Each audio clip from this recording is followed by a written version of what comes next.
Boredom is this evolutionary discomfort that basically just tells us whatever you're doing with your time right now, the return on your time is worn thin.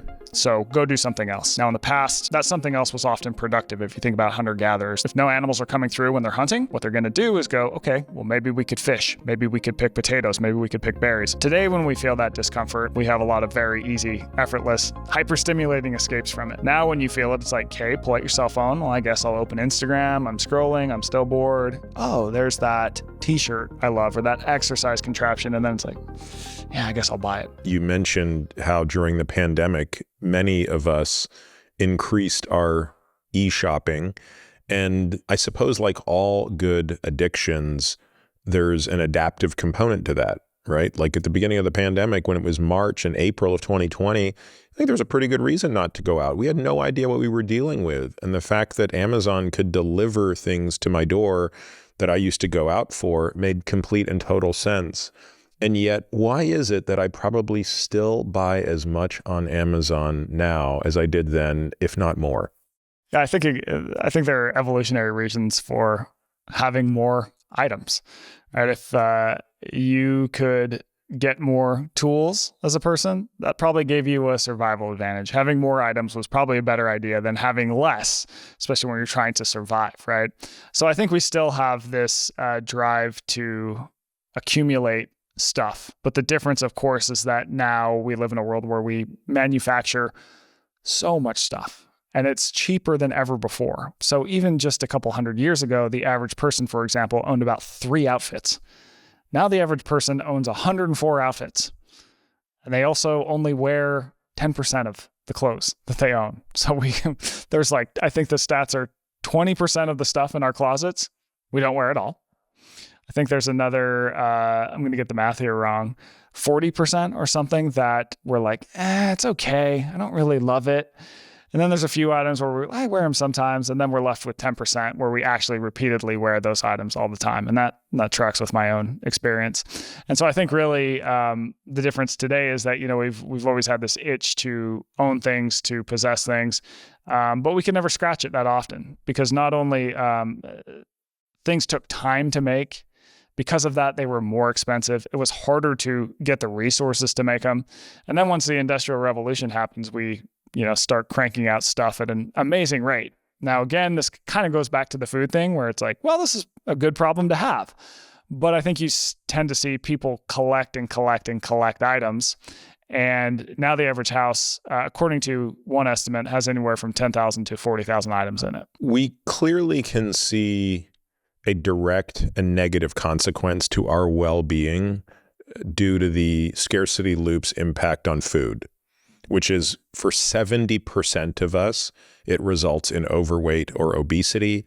And for that subset of the population, there's a nearly doubling of risk in other chronic diseases.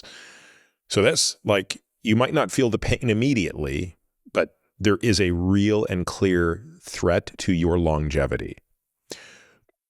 What are the downsides of stuff accumulation outside of the extremes? So clearly there are people who have like hoarding diseases, and then clearly there are people who could buy so much stuff that it would financially ruin them in the same way a gambler could be ruined. But I suspect that most people listening to this are more like me, where they have too much stuff, but it doesn't seem to pose a direct risk to them. Yet I suspect that there's something harmful about it. What is that? Well, I do think there's some interesting research that suggests being around too much and clutter, I do think it impacts your ability to focus. Seems to be related to anxiety, different things. Now, is it a direct threat like, heart disease is? No. But I think what tends to happen is when you look at why people buy, I think there's basically 4 reasons.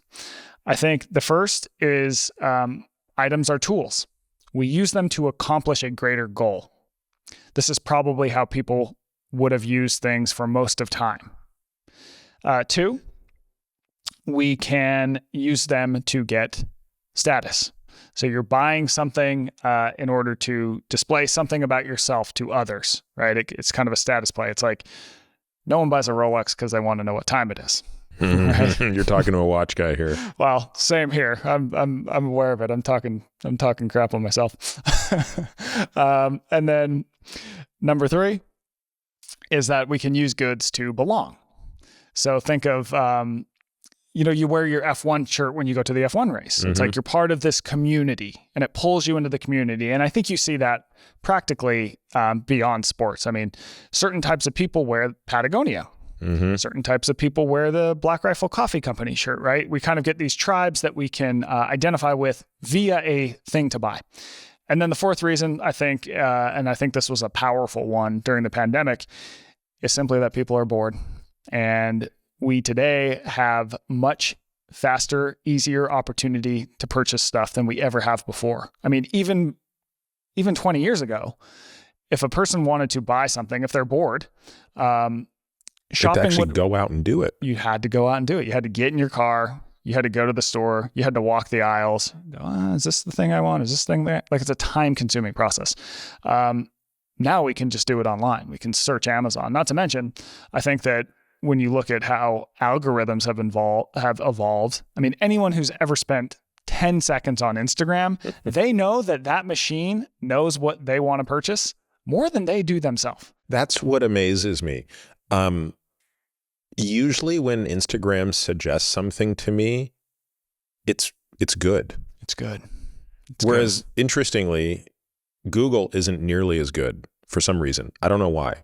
Google seems to really suggest dumb things to me I have no interest in, but not Instagram. Yeah, Instagram is very good. Very good. I think it probably taps in better to It's probably that culture. You interact with it in a different way, even though I barely spend time on social media. Yeah. But it must know when I watch an exercise video, or maybe it knows I'm posting exercise video. It's always suggesting the coolest exercise equipment. And I'm always like, even though I don't have any room for that, I could really use that device. You and I are the same. I get exercise contraptions, and I'm sorry to bring up the Grateful Dead again on your podcast, but once I start following all these random Grateful Dead accounts, what am I getting? I'm getting like, oh, you need this shirt from the 1994 tour. It's awesome. I'm like, oh, dang it. Over the pandemic, that's the other thing I get. I get a lot of t-shirt ads for things that I'm clearly doing. Yeah. And so I think that you if you are bored, you can, you might first get bored and you feel that discomfort. And so boredom, I talked about this on the last podcast, talked about it in the comfort crisis, but boredom is this evolutionary discomfort that basically just tells us whatever you're doing with your time right now, the return on your time is worn thin. So go do something else. Now in the past, that something else was often productive. If you think about hunter-gatherers, if no animals are coming through when they're hunting, what they're going to do is go, okay, well, maybe we could fish. Maybe we could pick potatoes. Maybe we could pick berries. Today, when we feel that discomfort, we have a lot of very easy, effortless, hyper-stimulating escapes from it in the form of cell phones, in the form of TVs. And so now when you feel it, it's like, okay, pull out your cell phone. Well, I guess I'll open Instagram. I'm scrolling. I'm still bored. Oh, there's that t-shirt I love, or that exercise contraption. And then it's like, yeah, I guess I'll buy it. And so I think you start to see purchases really up when we can repeat the behavior faster. So as a general rule, the faster a human any animal can repeat a behavior, the more likely they are to repeat the behavior. And this is something that came up in slot machines in the 80s, as we kind of alluded to.